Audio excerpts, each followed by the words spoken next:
Hey, you two, Texas Blades here. Today we're going to be reviewing the Vintage Concave Ground Western. It's made in Boulder, Colorado, United States. Model number is 742. This is the 3-blade stockman pattern configuration.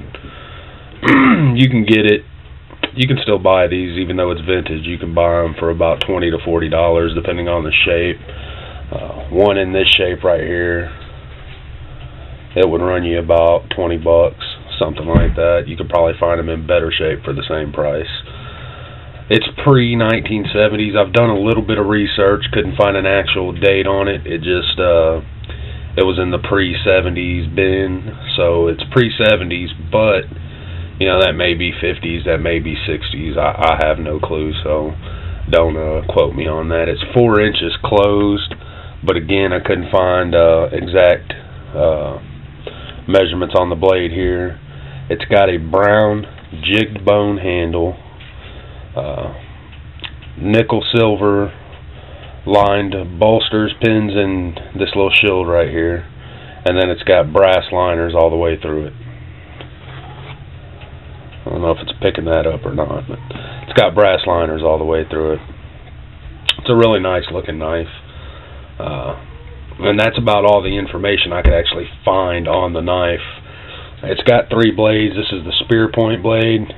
This would be like a, I think like a sheep foot blade or something, and this would be, I believe they call it a clip point, but then it may be a drop point. I think when it just drops down like that and has a little up there, I think that's considered a clip point blade.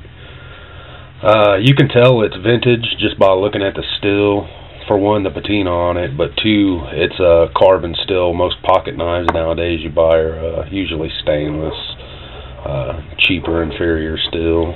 So you can tell that's a vintage knife just by looking at it, actually going over it and seeing how it's made and looking at the materials they used on it. That's all the technical information I could find on the knife. Like I said before, but I'll give you my personal opinion of the knife. I think it's a dang good knife. 1 out of 10. I'm going to give it a 6, just on functionality and durability. When I got this knife, you could tell it was heavily used. It had actual rust on the blades.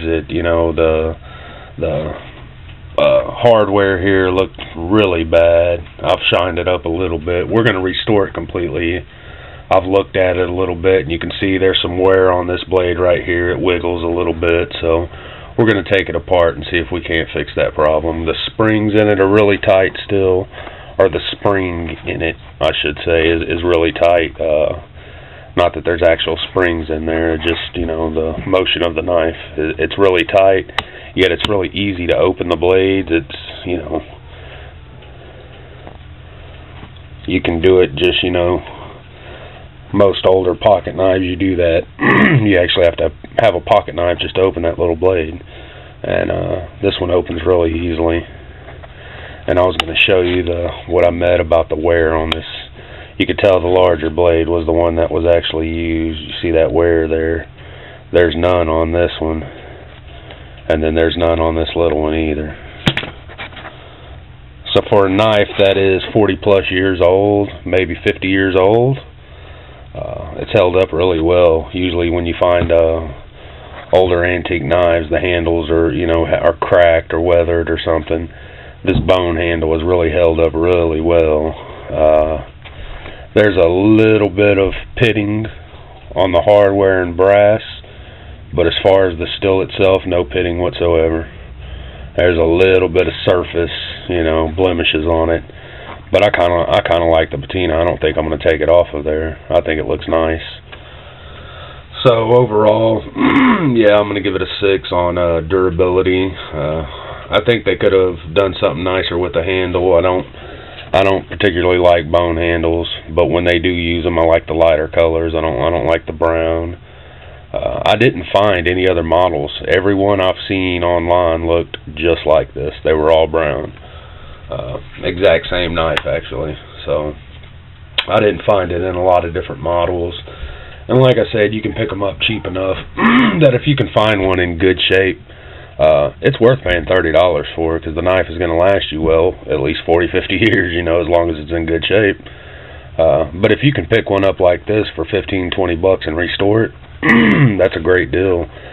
I got this one from the flea market along with a little case sod buster, another one of those, and I picked them up for $2 a piece. So that, you know, I don't know if the guy just didn't know he had, you know, vintage knives in there or not, but